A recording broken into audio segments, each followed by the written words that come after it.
अस्सलाम वालेकुम my dear students, उम्मीद है आप सब ठीक ठाक होंगे, खैरियत से होंगे। आज हम स्टार्ट करने जा रहे हैं हमारी फार्माकोलॉजी का एक next system that is called cardiovascular system. एक ऐसा सिस्टम जो कि आपके हार्ट से रिलेटेड इश्यूज़ को, ब्लड प्रेशर को, वैसोडायलेशंस को, वैसोकंस्ट्रिक्शंस को, हार्ट फेलियर को, चेस्ट पेन को, एंजाइना को, हार्ट एरिथमियाज को कंट्रोल करता है या उसको उससे रिलेटेड इश्यूज़ को हम डिस्कस करते हैं। That is called cardiovascular system. अब हमने ये देखना है कि इस चैप्टर में हमारे पास कौन कौन सी मेजर डिजीज़ आएंगी जिनको ट्रीट करने के लिए हमने मेडिसिन जो है वो इस्तेमाल करनी है। सो यहाँ पे इस चैप्टर के अंदर आपकी बुक में 4 मुख्तलिफ किस्म की डिजीज़ का जिक्र है। पहली डिजीज़ जो है that is called heart failure, second one को आप कहते हैं एरिथमिया, तीसरी टाइप है एंजाइना और फोर्थ टाइप है हाइपरटेंशन। हार्ट फेलियर क्या होता है? हार्ट फेलियर ये है कि आपका जो हार्ट है वो काम बिल्कुल नहीं कर रहा, उसके काम करने की सलाहियत जिसको आप कॉन्ट्रैक्शन या रिलैक्सेशन ऑफ हार्ट मसल्स कहते हैं वो ख़त्म हो गई है। इसकी वजह से जो आपका दिल है वो जो है वो बंद हो गया है। तो उसको कैसे ट्रीट करना है, उसके लिए क्या मेडिसिन यूज़ करनी है, ये हम देखेंगे। इसके अलावा जो सेकेंड डिजीज़ है that is called arrhythmias. Arrhythmia क्या होता है? एरिथमिया होता है कि जब आपका जो हार्ट है वो एबनॉर्मल काम करना शुरू कर देता है, यानी कि जो हार्ट के अंदर साउंड्स आती हैं या हार्ट की जो वाइब्रेशन होती है, जो कॉन्ट्रैक्शन होती है वो एबनॉर्मल हो जाती है, तो उसको आप कहते हैं एरिथमियाज। एरिथमिया को ट्रीट करने के लिए हम एंटी एरिथमिक ड्रग्स का इस्तेमाल करते हैं। उसके बाद थर्ड टाइप हमारे पास आती है एंजाइना। एंजाइना बेसिकली हार्ट से रिलेटेड एक मसला है जो कि एज सच इतना सवेयर नहीं है जितना कि हार्ट अटैक या हार्ट फेलियर होता है। एंजाइना में बेसिकली हमारे पास जो हार्ट मसल्स हैं या जो दिल का एरिया है उसके इर्द गिर्द जो है वो पेन होता है, जिसको हम चेस्ट पेन भी कहते हैं, जिसको एंजाइनल अटैक भी कहते हैं। और अगर आप इसको ट्रीट ना करें तो ये फर्दर आगे जाके आपकी बॉडी में हार्ट फेलियर का सबब बनता है। उसके बाद फोर्थ टाइप जो हमारे पास या फोर्थ डिजीज जो हमारे पास मेंशन है बुक में वो है आपके पास जनाब हाइपरटेंशन। हाइपरटेंशन को हम कहते हैं high blood pressure. High blood pressure itself एक बीमारी है जिसकी वजह से आपको हार्ट फेलियर भी हो सकता है, एरिथमिया भी हो सकता है, एंजाइना भी हो सकता है। सो आज के लेक्चर में हम कोशिश करेंगे कि हम जो हार्ट फेलियर है उससे रिलेटेड कुछ ड्रग्स को डिस्कस करें और उनका mechanism of action with detail हम जानने की कोशिश करें। तो सबसे पहले हम बात कर लेते हैं कि व्हाट इज़ हार्ट फेलियर। ये एक ऐसी कंडीशन है जिसमें हार्ट जो है वो इस काबिल नहीं होता कि वो पंप कर सके। पंप करने से मकसद क्या होता है कि देखें, दिल के जो मसल्स होते हैं वो कॉन्ट्रैक्ट करते हैं और रिलैक्स करते हैं। जब दिल के मसल्स कॉन्ट्रैक्ट करते हैं, सपोज करें ये आपका हार्ट है, हार्ट जब कॉन्ट्रैक्ट करता है तो दिल के वॉल्स के ऊपर प्रेशर अप्लाई होता है, जिसकी वजह से जो आपके दरवाजे होते हैं या वॉल्स होते हैं वो खुल जाते हैं। और जब ये वॉल खुलते हैं तो आपके पास बहुत तेज़ी से जो है वो ब्लड बॉडी की तरफ मूव करता है। ठीक है जी, तो दिस इज कॉल्ड कि आपकी ब्लड की सप्लाई होती है दिल से बॉडी की तरफ। अब क्या होता है कि अगर आपके ये हार्ट के मसल्स जो हैं वो प्रॉपर कॉन्ट्रैक्ट नहीं कर पा रहे तो उस कंडीशन में क्या होता है कि जो दिल है उसके दरवाजे नहीं खुलते, उसके वॉल नहीं खुलते, जिसकी वजह से दिल जो है वो बॉडी को ब्लड सप्लाई नहीं कर पाता। इसको हम कहते हैं हार्ट हमारा जो है वो काम करने के काबिल नहीं रहा, या हार्ट हमारा क्या हो गया है, फेल हो गया है। अब हमें क्या करना है? अब हमें हार्ट को कुछ ऐसी मेडिसिन लगानी है, कुछ ऐसी कंडीशंस या ऐसी दवाइयाँ देनी है जिसकी वजह से हार्ट जो है वो वापस अपनी कॉन्ट्रैक्शन और रिलैक्सेशन की सलाहियत में आ जाए, कॉन्ट्रैक्शन और रिलैक्सेशन की सलाहियत में आ जाए। तो उसको हम क्या कहेंगे कि हम उसके लिए हम कहेंगे जनाब हम डिस्कस कर रहे हैं prototype drugs that are used to treat heart failure. Prototype का मतलब होता है ऐसी क्लास ऑफ ड्रग जो कि रिप्रेजेंट करती हैं पूरी क्लास को, उसको आप प्रोटोटाइप कहते हैं। इसमें आपकी बुक के अंदर तकरीबन 6 तरह की मुख्तलिफ क्लासेस दी गई हैं जिनको आप यूज़ करके हार्ट फेलियर को ठीक कर सकते हैं। सबसे इम्पॉर्टेंट चीज़ किसी भी सिस्टम में जो होती है वो क्लासिफिकेशन होती है। सो आपसे अलग से भी क्वेश्चन आ सकता है कि write a note on the classification of drugs that are use to treat heart failure. Even viva में भी और एमसीक्यू में भी आपसे इससे रिलेटेड बहुत सारे क्वेश्चंस पूछे जाते हैं। ठीक है। अच्छा, ये भी याद रखिएगा कि कार्डियोवास्कुलर सिस्टम में बहुत सारी ड्रग्स ऐसी हैं जो कि ना सिर्फ हार्ट फेलियर को ट्रीट करती हैं, बल्कि सेम जो ड्रग्स होती हैं वो अरिथमियाज में भी यूज़ होती हैं, एंजाइना में भी यूज़ होती हैं और हाइपरटेंशन में भी यूज़ होती हैं। सो अगर आप किसी एक सिस्टम से अच्छे से ड्रग याद कर लेंगे तो आपके बाकी सिस्टम्स में भी वो ड्रग्स जो हैं वो काम आ सकती हैं। अब सबसे पहले हम आ जाते हैं कि क्लासिफिकेशन क्या होती है हमारे पास हार्ट अटैक को ठीक करने वाली ड्रग्स की। तो हमारे पास टोटल 6 टाइप्स की क्लासिफिकेशंस या क्लासेस लिखी हुई हैं। पहली जो क्लास है that is called AC inhibitor drugs. AC क्या है? ये एक एंजाइम है that is called angiotensin converting enzyme. ठीक है, ये एक एंजाइम है जो कि क्या काम करता है, ये एक केमिकल जो कि ब्लड वेसल्स को सिकुड़ता है, उस केमिकल्स की ये एंजाइम क्या करते हैं, ब्रेक डाउन करते हैं। ठीक है, ये आप कह दें ब्रेक डाउन नहीं करते बल्कि क्या करते हैं, उसको बनाते हैं। ऐसे एंजाइम्स जो कि एक वेजो कंस्ट्रिक्टर बनाते हैं बॉडी में, उसको आप कहते हैं उन एंजाइम्स को हम कहते हैं एसी एंजाइम। अब वो वेजो कंस्ट्रिक्टर कौन सा होता है या वो कौन सा केमिकल है जो ये एंजाइम बनाते हैं? ये एंजाइम एक केमिकल बनाते हैं जिसका नाम होता है एंजियोटेंसिन 2। एंजियोटेंसिन 1 को एंजियोटेंसिन 2 में कन्वर्ट करने के लिए एक एंजाइम चाहिए होता है, उसको आप कहते हैं एंजियोटेंसिन कन्वर्टिंग एंजाइम।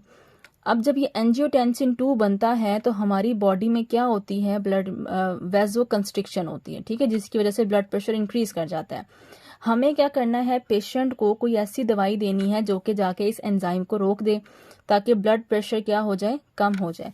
तो उन ड्रग्स को हम कहते हैं एंजियोटेंसिन कन्वर्टिंग एंजाइम इनहिबिटर। इसमें ड्रग्स आती हैं कैप्टोप्रिल, इनालाप्रिल, फोजिनोप्रिल। ठीक है, दूसरी जो क्लास हमारे पास आती है वो आती है एंजियोटेंसिन रिसेप्टर ब्लॉकर ड्रग्स। अब देखें, एंजियोटेंसिन 2 बन चुका है। एंजियोटेंसिन 2 बॉडी में उस वक्त तक काम नहीं करता जब ये अपने खास टारगेट के साथ या रिसेप्टर के साथ जाके बाइंड नहीं करता। और वो कौन सा रिसेप्टर होता है, वो एंजियोटेंसिन 2 या एंजियोटेंसिन 1 रिसेप्टर कह दें यहाँ पे। चलें 1 लिख लेते हैं, 1 भी होता है 2 भी होता है। ठीक है, तो जब ये अपने रिसेप्टर से जाके बाइंड करती हैं तो ये क्या करती हैं, ये वेजो कंस्ट्रिक्शन करती हैं। अब हम ब्लड प्रेशर क्योंकि कम करना चाहते हैं, क्योंकि हार्ट फेल हुआ हुआ है, हमें हार्ट को नॉर्मलाइज करना है, तो हमें क्या करना है, ब्लड प्रेशर को कम करेंगे ताकि दिल जो है वो काम करना शुरू हो। तो हम जो ड्रग यूज करते हैं जो कि इस केमिकल को अपने रिसेप्टर पे जाने से रोकती है और अगले प्रोसेस को रोक देती है, उसे आप कहते हैं एंजियोटेंसिन रिसेप्टर ब्लॉकर ड्रग। इसकी एग्जांपल में आपके पास आता है लोजार्टन और टेलमिजार्टन। तीसरी टाइप्स आपके पास आती हैं बीटा ब्लॉकर्स। बीटा ब्लॉकर्स क्या होती हैं? बीटा ब्लॉकर आपने सिंपैथेटिक सिस्टम में पढ़ा है कि बीटा रिसेप्टर जो हैं वो सिंपैथेटिक सिस्टम के रिसेप्टर्स हैं। जब ये रिसेप्टर्स एक्टिवेट होते हैं तो हमारा फाइट या फ्लाइट मोड एक्टिवेट होता है, या हमारा सिंपैथेटिक सिस्टम एक्टिवेट होता है। और आपको पता है जब सिंपैथेटिक सिस्टम एक्टिवेट होता है तो ब्लड प्रेशर बढ़ जाता है। हम क्या करना चाहते हैं, हम हार्ट फेल को ट्रीट करना चाहते हैं, तो हमें ब्लड प्रेशर क्या करना है, कम करना है। लिहाजा हम क्या यूज़ करते हैं, हम बीटा ब्लॉकर यूज़ करेंगे। जब बीटा ब्लॉकर यूज़ करेंगे तो ये हमारे सिंपैथेटिक सिस्टम को ब्लॉक कर देगा। सिंपैथेटिक सिस्टम हमारा ब्लॉक होगा तो हमारा जो ब्लड प्रेशर है वो कम हो जाएगा।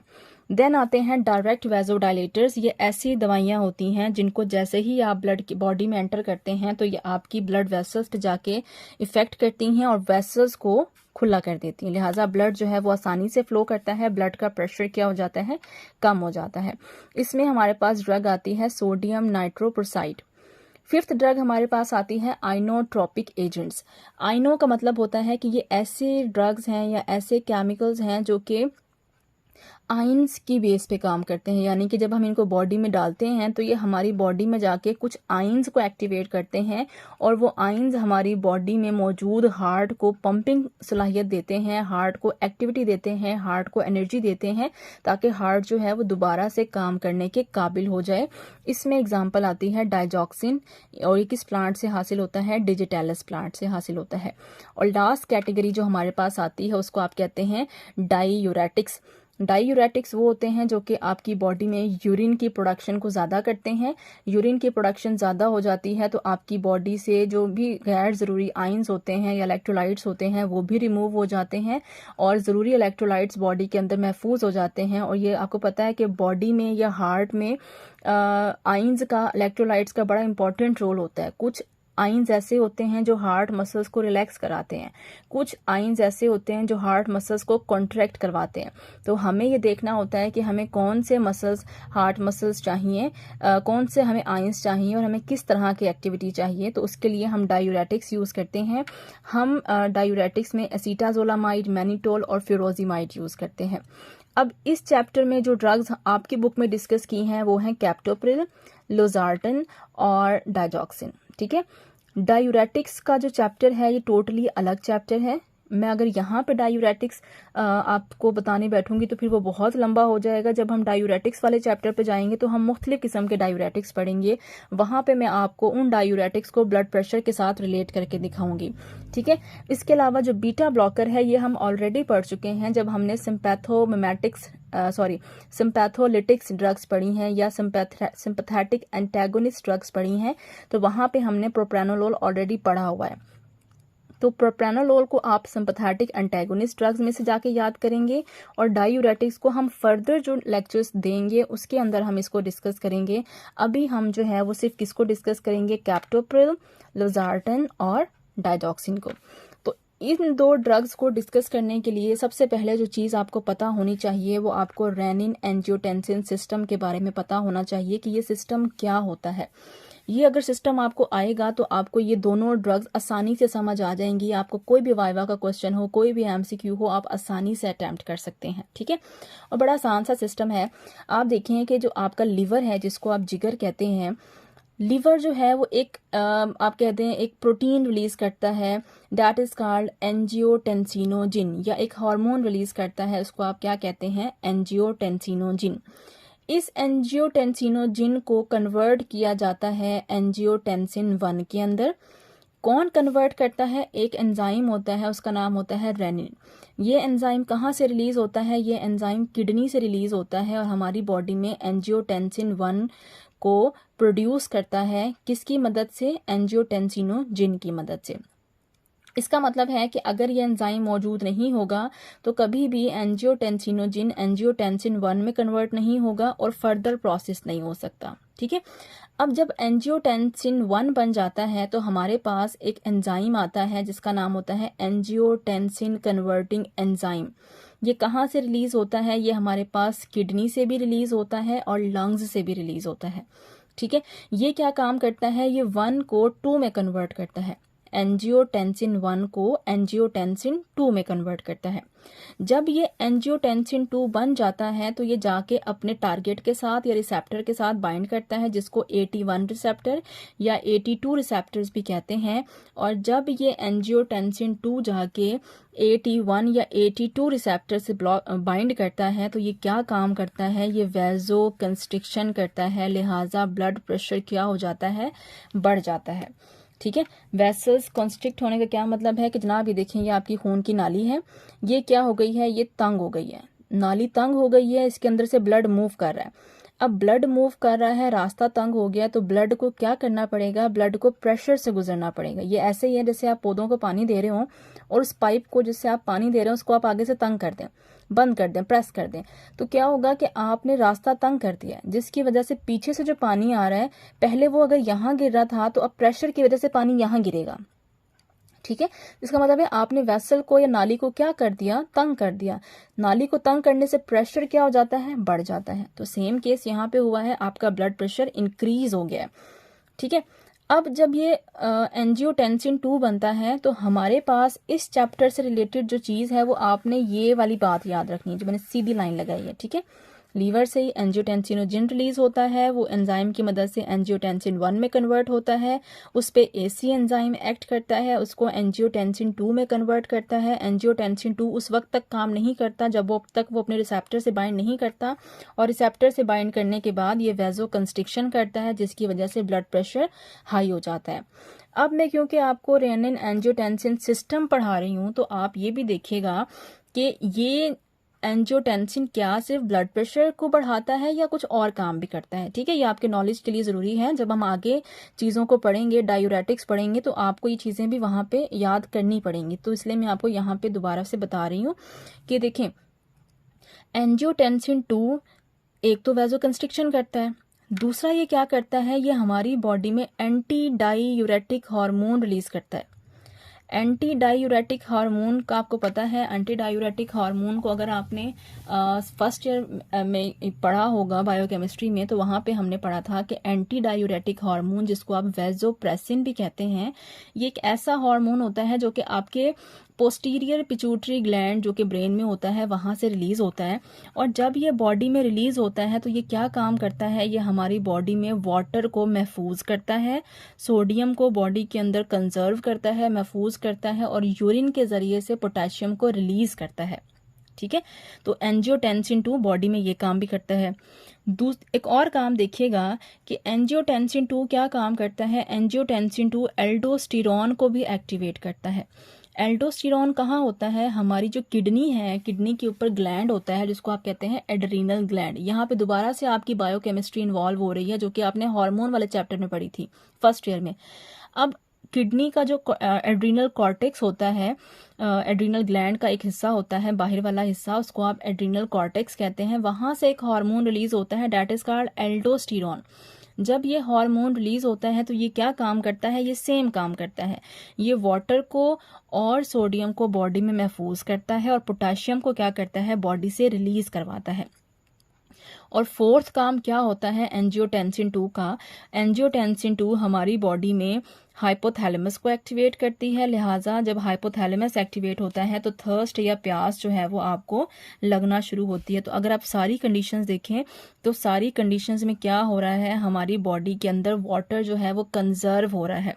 ठीक है, सो ये आपने याद रखना है कि एंजियोटेंसिन 2 वेसल्स को कंस्ट्रिक्ट करती है, बॉडी में एंटी डायूरेटिक हार्मोन को रिलीज करती है, जिसकी वजह से हमारे पास वाटर महफूज हो जाता है। इसके अलावा एल्डोस्टेरॉन को रिलीज करती है, जिसकी वजह से भी वाटर बॉडी में महफूज हो जाता है, और साथ साथ हमें थर्स्ट को एक्टिवेट करती है, जिसकी वजह से जो हमारा थर्स्ट सेंटर है वो भी एक्टिवेट हो जाता है। ठीक है जी, तो ये था आज का लेक्चर जिसमें हमने डिस्कस किया कि हमारे पास classification of heart failure drug कौन सी होती हैं, या classification of drugs that are used to treat heart failure वो क्या होती हैं। साथ साथ मैंने आपको एक छोटा सा सिस्टम भी समझाया है, जिसमें हमने ये देखा है कि ये सिस्टम जो है वो किस तरह से बॉडी में काम करता है।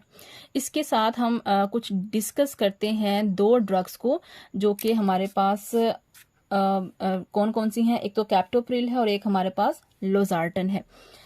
अब हम उनको डिस्कस करेंगे, और उनको डिस्कस करने के लिए आपको ये सिस्टम आना चाहिए। ठीक है, सबसे पहले हम डिस्कस करते हैं कैप्टोप्रिल को। अच्छा जी, ड्रग हमारे पास आती है कैप्टोप्रिल। ये ड्रग क्या करती है, ये एसी एंजाइम को जाके रोकती है। कैसे रोकती है, इसकी क्या डिटेल है, इसकी फार्माकोकाइनेटिक्स क्या होती है कि इस ड्रग को आप ओरली लेते हैं, यानी कि इसको आपने ये बात याद रखनी है कि इसको आपने खाली पेट लेना है। यानी कि अगर आप किसी पेशेंट को कैप्टोप्रिल सजेस्ट करते हैं तो आपने उसको बताना है कि इसे आपने खाने के साथ नहीं लेना, क्योंकि अगर इसके साथ आप खाना खाते हैं तो खाने की वजह से इसकी एब्जॉर्प्शन या इसकी जो डाइजेशन है वो क्या हो जाती है, कम हो जाती है। तो ये बड़ी इंपॉर्टेंट चीज़ है कि इसको आपने हमेशा खाली पेट इस्तेमाल करना होता है। ये जो ड्रग है वो बॉडी में अच्छे से जाके डिस्ट्रीब्यूट हो जाती है, पूरी बॉडी में फैल जाती है, लीवर से मेटाबोलाइज होती है और हमारे यूरिन के जरिए से ये एक्सक्रीट होती है। इन सब कंडीशंस को आप क्या कहते हैं, इनको आप कहते हैं pharmacokinetics, that what body do with drugs. Then अगली जो हेडिंग हमारे पास आती है वो आती है फार्माकोडायनामिक्स। फार्माकोडायनामिक्स होता है what drug do with the body is called pharmacodynamics. इसमें हम देखते हैं कि ड्रग का मैकेनिज्म ऑफ एक्शन क्या होता है। सो इसका मैकेनिज्म ऑफ एक्शन अगर मैं आपको समझाना चाहूँ तो मैं आपको यहाँ पे बात बताती हूँ कि अगर आप ये देखें तो इसमें ये होता है कि ये जो एसी इनहिबिटर ड्रग होती है जिसको आप कैप्टोप्रिल कहते हैं, कैप्टोप्रिल आती है इस स्टेज के ऊपर। कैप्टोप्रिल आती है एंजियोटेंसिन 1 को एंजियोटेंसिन 2 में कन्वर्ट होने से रोकती है। क्यों? क्योंकि ये इस एंजाइम को इनहिबिट कर देती है। तो मैं अगर यहाँ पे लिख दूं तो मैं यहाँ पे लिख सकती हूँ कैप्टोप्रिल आ रही है और वो इस स्टेप को क्या कर रही है, ख़त्म कर रही है, लिहाजा एंजाइम रुक जाएगा, एंजियोटेंसिन 1 एंजियोटेंसिन 2 में कन्वर्ट नहीं होगा, ये रिसेप्टर से बाइंड नहीं करेगा, वेजो कंस्ट्रिक्शन नहीं होगी और ब्लड प्रेशर नहीं बढ़ेगा, बल्कि क्या हो जाएगा, ब्लड प्रेशर कम हो जाएगा। तो एक बंदा जो आपके पास हार्ट फेलियर में आया है, जिसकी हार्ट जो है वो फेल हो चुका है, तो उसका मोस्टली रीजंस क्या होती हैं कि उसका ब्लड प्रेशर इतना ज़्यादा हो गया था कि उसका हार्ट जो है वो फेल होने वाला था। तो हमने क्या किया, उसके ब्लड प्रेशर को कंट्रोल कर लिया। तो बड़ा सिंपल सा इसका मैकेनिज्म ऑफ एक्शन है। यहाँ मैंने लिखा है कि ये ड्रग जो है वो एंजियोटेंसिन कन्वर्टिंग एंजाइम को इनहिबिट करती है, लिहाजा एंजियोटेंसिन 1 एंजियोटेंसिन 2 में कन्वर्ट नहीं होता। एंजियोटेंसिन 2 एक वेजो कंस्ट्रिक्टर होता है, लिहाजा वेसल्स डायलेट हो जाती हैं, ब्लड प्रेशर क्या हो जाता है, कम हो जाता है। इसका बड़ा इंटरेस्टिंग सा मैकेनिज्म ऑफ एक्शन है। एक चीज़ तो ये हो गई। दूसरी इंपॉर्टेंट चीज़ जो आपने वाइवा के हवाले से या आपने रिटर्न के हवाले से एमसीक्यू के हवाले से याद रखनी है, ये चीज़ें अक्सर पूछी जाती हैं। वाइवा का बड़ा इंटरेस्टिंग क्वेश्चन है। वो कहते हैं कि क्या ये ड्रग सिर्फ एसी एंजाइम को इनहिबिट करती है, तो ऐसा नहीं है। ये ड्रग जो है वो दो तरह एक वक्त में दो काम कर रही होती है। एक काम तो हो गया कि ये एसी एंजाइम को इनहिबिट कर रही है। दूसरा काम क्या होता है कि ये जो दवाई है, बल्कि इससे पहले मैं आपको बताती हूँ कि एसी एंजाइम क्या कर रहा होता है। एसी एंजाइम एक तो एंजियोटेंसिन 1 को 2 में कन्वर्ट कर रहा होता है। एसी एंजाइम एक और सिस्टम पे भी काम कर रहा होता है। वो क्या काम होता है कि एसी एंजाइम जो है वो ब्रेडिकाइनिन की ब्रेक डाउन करता है। अब ब्रेडिकाइनिन क्या होता है, ब्रेडिकाइनिन एक वेजोडाइलेटर है, इसके साथ साथ ये इन्फ्लेमेशन पैदा करने वाला केमिकल भी है। ठीक है। अब जब हम एसी एंजाइम को इनहिबिट कर देंगे तो उससे क्या होगा कि हमारे पास जो ब्रेडिकाइनिन की ब्रेकडाउन हो रही थी वो नहीं होगी, क्योंकि एंजाइम नहीं है उसको तोड़ने के लिए। लिहाजा हमारी बॉडी में क्या होगा, ब्रेडिकाइनिन का लेवल बढ़ जाएगा। ब्रेडिकाइनिन का लेवल बढ़ जाएगा तो वेजो डायलेशन तो होगी, that is a good process कि वेजो डायलेशन होनी चाहिए, ब्लड प्रेशर कम हो जाएगा। लेकिन उसके साथ साथ ब्रेडिकाइनिन तो इन्फ्लेमेशन भी पैदा करता है, लिहाजा हमारी बॉडी में इन्फ्लेमेशन भी होगी। सो ये बात आपने पेशेंट को लाजमी बतानी है कि जब आप कैप्टोप्रिल को इस्तेमाल करेंगे तो आपको ड्राई कफ होगी। और ये इसका मोस्ट इम्पॉर्टेंट एमसीक्यू है वाइवा के हवाले से।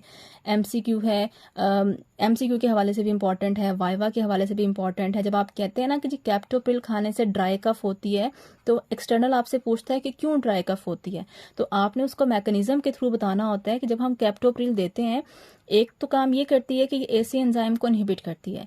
एसी एंजाइम एंजियोटेंसिन 2 पैदा कर रहा होता है जो कि एक वेजो कंस्ट्रिक्टर है। जब एंजाइम को आपने रोक दिया तो वेजो कंस्ट्रिक्शन तो रुक गई। दूसरा काम एसी एंजाइम ये भी कर रहा होता है कि वो ब्रेडिकाइनिन को भी तोड़ रहा होता है। लेकिन जब हम इस एंजाइम को रोक देते हैं तो ब्रेडिकाइनिन का लेवल बढ़ जाता है। ब्रेडिकाइनिन का लेवल बढ़ने से एक पॉजिटिव काम ये होता है कि ब्लड प्रेशर कम हो जाता है, क्योंकि वेजो डायलेशन हो जाती है। लेकिन एक नेगेटिव काम ये होता है कि ब्रेडिकाइनिन एक इन्फ्लेमेटरी मीडिएटर्स भी है, यानी कि ये एलर्जी भी पैदा करता है अगर ये ज़्यादा हो जाएगा।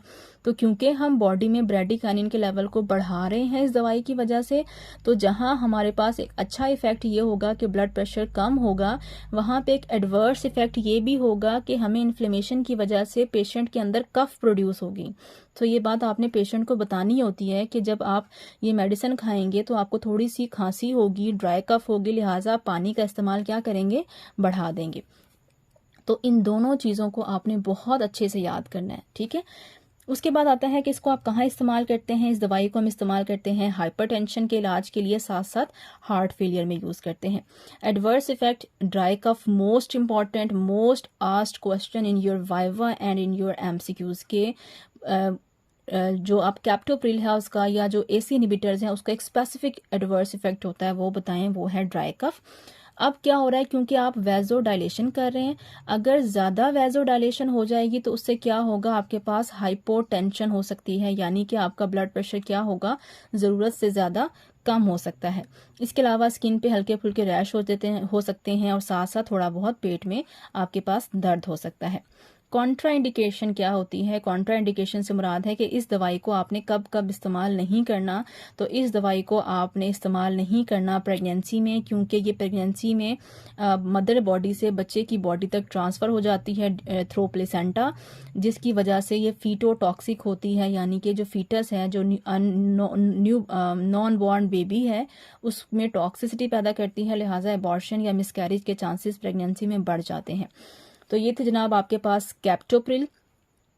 अब हम डिस्कस कर लेते हैं कि लोजार्टन का क्या काम होता है। लोजार्टन की जो क्लास है उसको आप कहते हैं एंजियोटेंसिन रिसेप्टर ब्लॉकर ड्रग। ठीक है, लोजार्टन जो है वो क्या काम करती है? लोजार्टन जो है इसको आप ओरली लेते हैं, ये प्लाज्मा प्रोटीन के साथ बाइंड होती है, इसलिए इसकी ज़्यादा मिकदार ली जाती है। आपको पता है जो ड्रग प्लाज्मा प्रोटीन के साथ ज़्यादा बाइंड हो जाती है वो इनएक्टिव हो जाती है। सो आप ज़्यादा डोज लेते हैं ताकि फ्री ड्रग जो है वो बॉडी के अंदर रहे और वो काम करे। ये अच्छे से डिस्ट्रीब्यूट होती है, लीवर से मेटाबोलाइज होती है और यूरिन के ज़रिए से एक्सक्रीट होती है। अब हम देखते हैं कि जो एंजियोटेंसिन रिसेप्टर ब्लॉकर ड्रग है लोजार्टन, इसका मैकेनिज्म ऑफ एक्शन क्या है। तो जो हमने कैप्टोप्रिल का एक्शन पढ़ा था वो था इस स्टेप के ऊपर। ठीक है, एंजियोटेंसिन जो आपके पास रिसेप्टर ब्लॉकर ड्रग है जिसका नाम है लोजार्टन। लोजार्टन क्या करती है? लोजार्टन इस स्टेप पे आके काम करती है और इस स्टेप को क्या कर देती है? रोक देती है। यानी कि दूसरे वर्ड्स में आप कह सकते हैं लोजार्टन जो है वो एंजियोटेंसिन 2 को अपने रिसेप्टर से बाइंड होने से रोकती है। और आपको पता है जब तक कोई भी केमिकल रिसेप्टर से बाइंड नहीं करता वो अपना इफेक्ट शो नहीं करता। लिहाजा जब ये रिसेप्टर से बाइंड नहीं करता तो वैजो कंस्ट्रिक्शन नहीं होती, ब्लड प्रेशर नहीं बढ़ता और पेशेंट जो है उसका ब्लड प्रेशर नॉर्मल होना शुरू हो जाता है। उसके बाद है mechanism of action. Mechanism of action में यही है कि ये ड्रग क्या करती है, ये ड्रग जो है एंजियोटेंसिन 2 को अपने रिसेप्टर पे बाइंड होने से रोकती है, लिहाजा वैजो कंस्ट्रिक्शन को रोकती है और वैजो डायलेशन कराती है। ब्लड प्रेशर क्या हो जाता है हमारे पास? कम हो जाता है। दूसरी इंपॉर्टेंट चीज़ जो आपने कंपैरेटिवली याद रखनी है वो ये है कि आपने लास्ट टाइम पढ़ा था, अभी हमने पिछली ड्रग में पढ़ा है कि जो आपके पास कैप्टोप्रिल होती है वो ब्रेडिकाइनिन के लेवल को इंक्रीज कर रही थी। ठीक है, लेकिन इस ड्रग का अच्छा काम ये है कि इसका ब्रेडिकाइनिन के ऊपर कोई काम नहीं होता। ये ब्रेडिकाइनिन को ना तो कम करती है ना ज़्यादा करती है, लिहाजा हमारी बॉडी में ब्रेडिकाइनिन का लेवल नॉर्मल रहता है और हमारे पास ड्राई कफ प्रोड्यूस नहीं होती। जाहिर है अगर ब्रेडिकाइनिन के लेवल को नहीं बढ़ा रही तो इन्फ्लेमेशन भी नहीं होगी, इन्फ्लेमेशन भी नहीं होगी तो ड्राई कफ भी प्रोड्यूस नहीं होगी। तो ये चीज़ आपने याद रखनी है। आपसे पूछ लेते हैं कि क्या पॉजिटिव इफेक्ट है लोजार्टन का एज कम्पेयर टू कैप्टोप्रिल।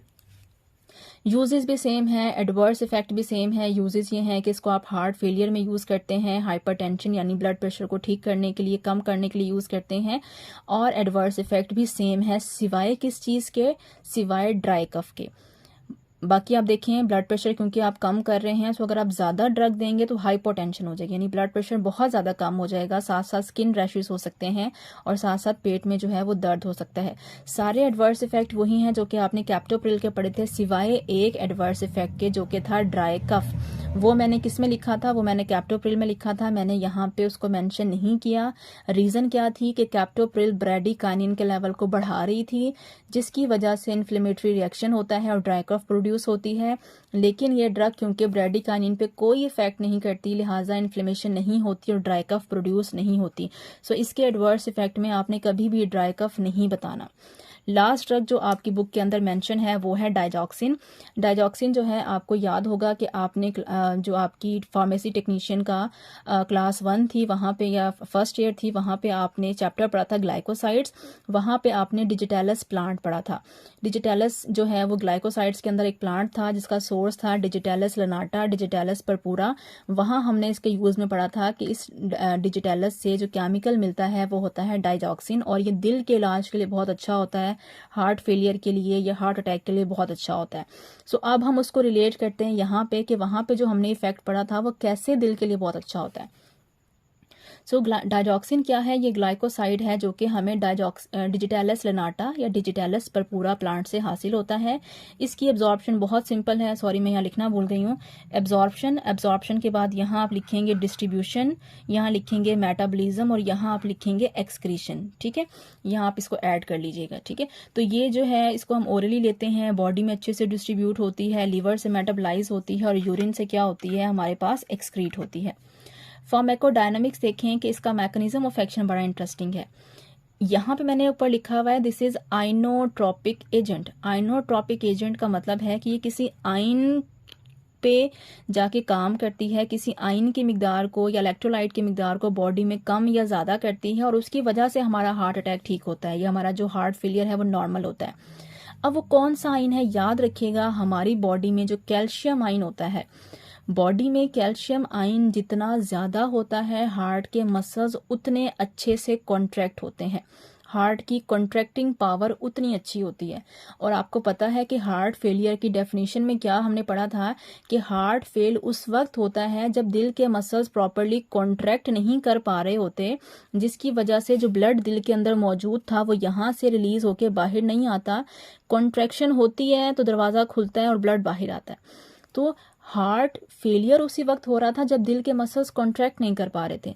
जब वो कॉन्ट्रैक्ट नहीं कर पा रहे तो हमारा जो ब्लड है वो दिल से बाहर निकल के बॉडी की तरफ नहीं आ रहा और लिहाजा हमारा हार्ट फेल हो रहा है, हार्ट पंप नहीं कर रहा।